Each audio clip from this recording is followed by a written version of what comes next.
Hey Waffle Gang, I do hope you're well. My name is Mark and today we're checking out some more Reddit stories, and if you do love a Reddit story, why not consider hitting the like, subscribe, maybe that notification bell too, and let's crack on with today's first stories. And I'm excited today. It's a neighbor-based video. I got a longer neighbor one and then a bunch of short neighbor-based stories from various subreddits and posts where people were saying they're nightmare neighbors. So you know what I'm like with this sort of stuff. Absolutely love it. But our first story is titled, "My elderly neighbor has been secretly vandalizing my property at night, and I finally caught him. Not sure how to proceed. For the past 3 months, I've been dealing with what I thought was just teenage vandals or maybe some wildlife getting into my bins. Every few nights, I'd wake up to find my trash bins completely overturned. Garbage scattered all over my driveway. At first, I didn't think much of it. Cleaned it up, cursed the local kids, and went about my day. But it kept happening. Like clockwork, 2 or 3 times a week. The weird part, I never heard a thing. No laughing teenagers, no animals rustling around, nothing. Just waking up to the same mess over and over.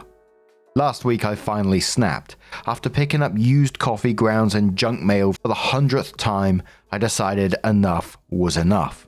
I set up a chair by my living room window, made a massive pot of coffee, and prepared for an all-nighter. Around 2 a.m. I saw movement. Someone was definitely approaching my bins. As they got closer, I couldn't believe my eyes. It was Mr. Thompson, my 70-something-year-old next-door neighbor. The same guy who always waves and comments on my garden. The same guy who brought me homemade cookies when I first moved in. I watched in disbelief as he methodically pushed over both bins, careful not to make any noise. Then he just walked away, like it was the most normal thing in the world. I knew I needed more proof before confronting him. Who would believe me otherwise? So I ordered a security camera the next day. Set it up yesterday evening, pointed right at the bins. Felt pretty clever about it too. Well, guess what? This morning I checked the footage and there's Mr. Thompson at 1:45 a.m. approaching the bins as usual. But then he stops, looks directly at the camera, and walks away. Bins untouched. Now I'm sitting here completely stumped. Do I confront him directly? Try to set up a more hidden camera? I feel like I'm living in some weird Twilight Zone episode where my sweet elderly neighbor has a secret vendetta against my trash bins. What would you do in my situation? I really don't want to escalate things, but I also can't keep cleaning up garbage every other morning. Edit. Thanks for all the responses. Some of you suggested checking if he has some form of dementia or other health issues. That's actually a really good point I hadn't considered. We'll update once I figure out my next move." And we actually have a little update to this particular one.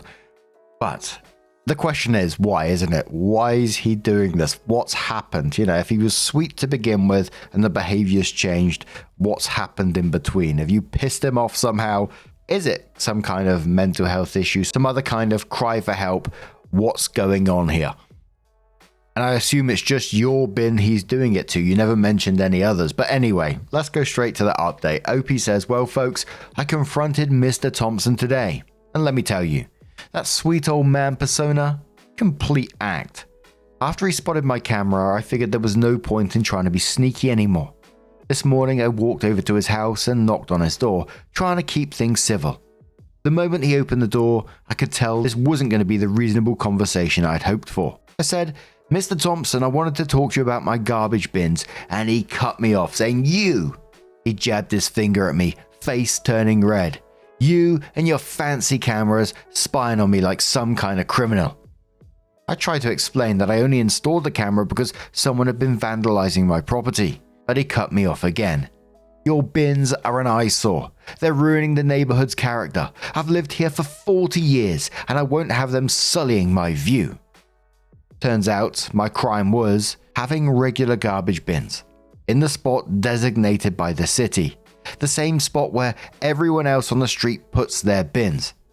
I pointed out that tipping over the bins and creating actual messes was way worse than just having bins out on collection day. But he wasn't having it. started ranting about property values and neighborhood standards, like my standard issue city bins were somehow bringing down the street. The cherry on top? He threatened to call the police if I didn't take down my camera. When I reminded him that I had the right to have security cameras on my own property, he slammed the door in my face. So there you have it.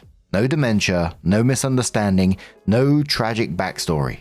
Just an unreasonable neighbor who decided that garbage bins offended his delicate sensibilities enough to justify 3 months of midnight vandalism. I'm leaving the camera up, and I've already filed a report with the police, just to have it on record.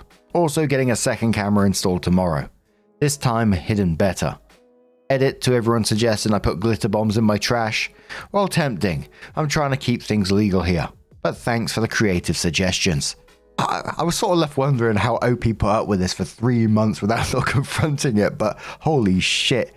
I think it's one of the things I enjoy about neighbor stories. Sometimes there is no reasoning, it's just pure bloody chaos. Guy didn't like the bin, so instead of doing the proper thing and just going round to OP and saying that, is there somewhere we could put them where they're not in my view or something, even though I think that's a bit weird in itself still. It's still a way of approaching it without, tipping over the bins every night. But our next little one comes from Joelle VD, who says, Connie and the Arby's sandwich incident of 18. The Conster had a lot of issues, but she finally snapped when she found a rotting Arby's sandwich on the curb outside my house while she was dutifully sweeping the pavement at 3 a.m. with a handleless broom. She decided to place the Arby's sandwich on my porch. The Arby's sandwich was not mine, so the next morning I put it back on the curb. The next morning, the Arby's sandwich had appeared on my welcome mat. I returned it to the curb. This kept going for a week, with the Arby's sandwich finding itself in my mailbox, wedged in my screen door, etc., and finally ending with screams and threats being traded from our respective porches. Could this all have been avoided if I had just put the Arby's sandwich in the trash after Connie first put it on my porch? Absolutely. So this is the story of 2 crazy neighbors. I think it's the vivid images that these paint for me as well. I just got a picture of these 2 houses facing opposite each other and them going backwards and forwards with this fucking sandwich that's slowly growing mold over time. And then at the end, something like you see in a TV show where they're both stood on their porches just yelling across the road at each other. People peeking out the window, finding out what's going on. But Sagebrush ID comes in with theirs and says, every day when I came home from work, upstairs neighbor would turn on his stereo full blast a couple of minutes after I entered my apartment. I couldn't hear my TV or radio over the sound of his stereo. Since it only got loud a few minutes after I entered my apartment, I suspected he was doing it just to annoy me. So I decided to do an experiment. When I made my lunch one morning, I also made a sandwich for dinner and filled a pitcher with water, so I wouldn't have to turn on my water when I got home. Before leaving work, I used the restroom so I wouldn't have to flush when I got home. I parked my car a couple of blocks away from my apartment and walked around the block so I wouldn't pass any of his windows. I very slowly and carefully put my key in the lock, very quietly opened and closed the door, and sat on my sofa to read a book and eat my sandwich. Eventually, I had to use the bathroom again, and a minute after flushing the toilet, the stereo came on full blast. The attorney helped me write a letter to the landlord to get out of the lease and not lose my deposit, and I soon moved. I found out later from a co-worker who had lived in that apartment building that the stereo guy did that to other tenants as well. He was a friend of the apartment owner, and the owner made a lot of money by getting rid of tenants before their lease was up and keeping deposits and going after them for lost rent. Cheeky bastards. Oh, I'd want some kind of revenge on that. The Feshi says, my dad had a neighbor when he was young that played his radio loudly all day, even when he wasn't home or was gone on vacation. Every time he left the house and his radio was still on, my dad would go and trip the circuit breaker to his condo. One day he sees my dad, who was an electrical engineer, and asked him why his breaker kept tripping. Was it faulty wiring? No, my dad explained. The loud radio was probably just putting too much strain on the circuit when left on all the time. My dad suggested he try turning it down or off when he wasn't home and see if that fixed it. So the man tried it, and surprise, surprise, the circuit breaker stopped tripping. He was very thankful to my dad for helping him with that annoying electrical issue. Clever dad. But deleted user says, I had a neighbor with a drag racing car. At the time, we didn't have air conditioning. Like clockwork, at dinner time, he would start the car and revved it so loud my windows rattled. If we had any windows open, because it was summer, we wouldn't be able to have dinner conversation. One day I'd had enough. I walked to the fence and got his attention and politely asked if he could maybe not rev the car at dinner time. I said I was cool with it otherwise. His answer was, "Fuck you." Fuck me? Okay. I went inside and called the police and filed a noise complaint. They came out, heard it live, and wrote him up. He fought in court, so I had to go. Judge asked me what happened. I told the story above. She asked him and his wife if it was true. They said yes. Boom, $1,000 fine. Judge told me to call the police if it continued. To be clear, I wasn't wasting 911 time. I was calling the non-emergency ordnance enforcement number. All dumbass had to do was avoid 1 hour a day and we'd have been fine. I never called again because he didn't rev during dinner. One day his common law wife gets in my face about calling again. I told her I didn't, but she wouldn't believe me. He got hit with a second $1,000 fine. Turns out it was a neighbor 2 houses away who was a migraine sufferer and had similarly tried the neighborly approach first. How hard is it just to be a good neighbor? Golf in that says, when I lived with my parents, we had a knock at the door one day from our neighbors across the road. They told us a story that resulted in their car getting stolen the night before. Apparently the wife had seen a strange looking man wandering around the street late at night. He had apparently been looking into cars' windows which were parked on driveways, including our cars. The next morning their BMW was gone, including the keys which were hanging by the front door of their house. They assumed the strange man looking in car windows had somehow fished the keys from the house via the letterbox. The whole thing sounded very strange. To not call the police when a man is literally peering through car windows on people's driveways was strange enough. Months later, the neighbors got a divorce and sold their house. Turns out they'd made the whole thing up and had dumped the car for the insurance, as they had fallen on hard times. Apparently their shitty story hadn't held up well, and they were found out. Who broadcasts a story like that? Why make yourself look stupid for not calling the police when seeing a strange man eyeing up cars? And tell all the neighbors about the man. A deleted user comes in with their story and says, a neighbor messed up when building a home and put his entire home well within my property. Large piece of land with 2 huge clearings connected to 2 roads, but separated by a large isthmus of trees. I didn't notice because I had taken an 8th-month vacation right after he started building. Huge property. I didn't go around and inspect it often. So I got a real estate lawyer and surveyors to confirm it was in my property. I was going to sell him that clearing for a good price until I went to talk to him, and he was the biggest arsehole I had ever met. He essentially told me that he's going to sue me for leading him on, despite the fact that I did not know him, nor did I meet him before that day. His wife flipped my girlfriend and I as we're pulling out of their driveway. 4 months later, I filed a lawsuit saying he must destroy the property or turn it over to me immediately. It would have cost him more to demolish it and return the site to the original condition, so he signed the house over to me. He was still out for construction costs. I was living in a single wide with my girlfriend. Then I had a brand new 2,600 square foot house with all the hookups for water, electric, and cable for free. Got the land for next to nothing. Sold it for almost 50 times the value. Another person comes in with a short one and says, my upstairs neighbors moo at each other. Very loudly. I used to live in the country, and it sounds exactly like a cow. And me and my roommate have no idea why they do it. Nobody believes us until they come over and hear it for themselves. But we moo back at them sometimes now if they get too loud, and they usually stop for a while. They're just weird people though. I wish that OP had recorded that. I would have loved to hear that. Just anyway, Pope's Nutsack, great name, says, my constantly drunk neighbor came up with a brilliant idea that he could collect the leaves in the stone parking lot with his snowblower. He duct taped a plastic garbage bag over the discharge chute, and off he goes. It actually inflated the bag for a few moments until the stones started flying. He broke 3 windows on his garage door and splattered a bunch of cars in the lot. Shit my britches laughing. I could write a book on all the stupid shit I saw him do. We've all got a bunch of neighbors like that. I've told you about that one dude I grew up with who took that barrel that I used to attach my skateboard with, took it down the river and tried using it as a boat. That flipped over. He also tried once, bagging in a black sack a wasp nest and bringing it round to us. Dude once jumped out of the back of a van onto the car behind, and often you'd see him riding around the area on his push bike, which had a front wheel on it that was buckled and looked like a 50p. For any non-Brits, it's kind of shaped like a heptagon.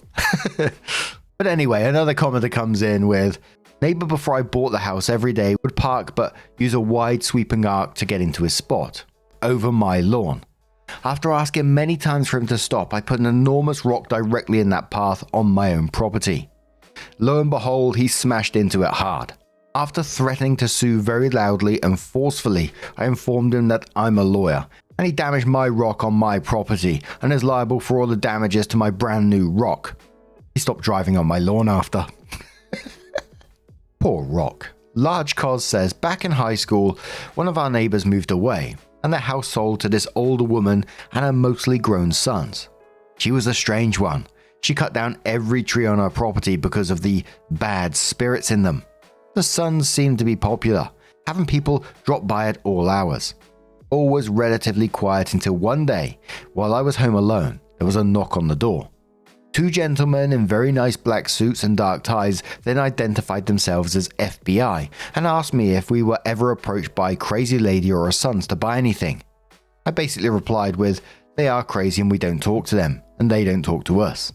They hand me their business card and then proceed on to the next house.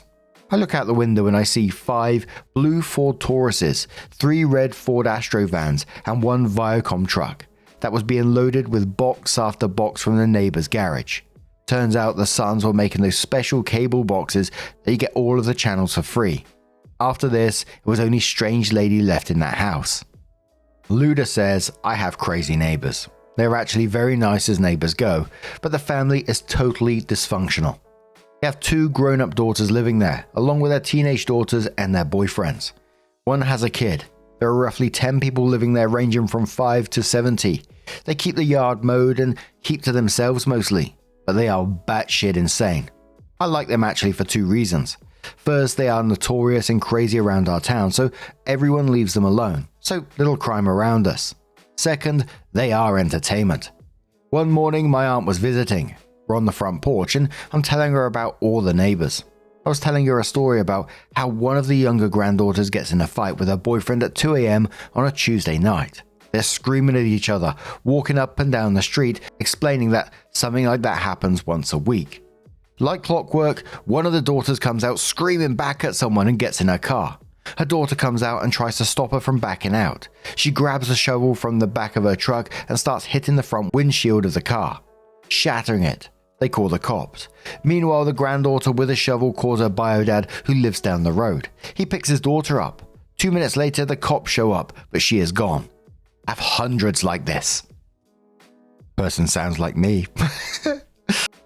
And I give you one of my own little stories, or just talk about a character that used to live round where I did.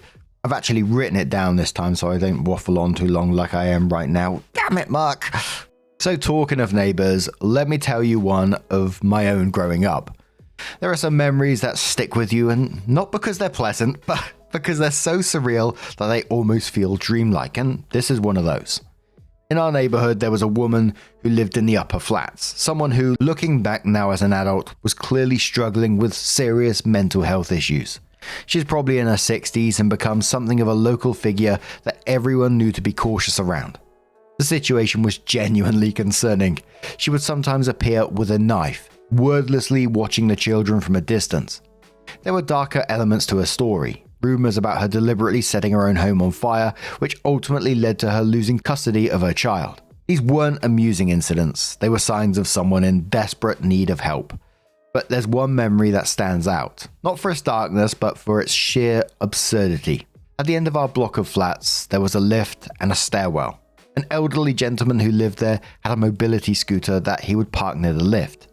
Just a normal part of the neighborhood landscape. We were out playing football on the grass, as we usually did, nearby when we heard it.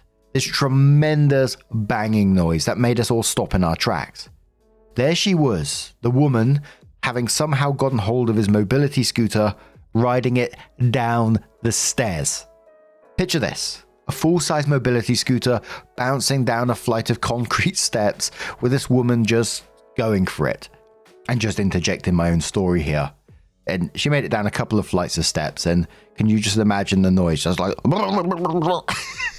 But anyway, the inevitable happened. The scooter flipped at the bottom of the stairs, and she just laid there afterwards.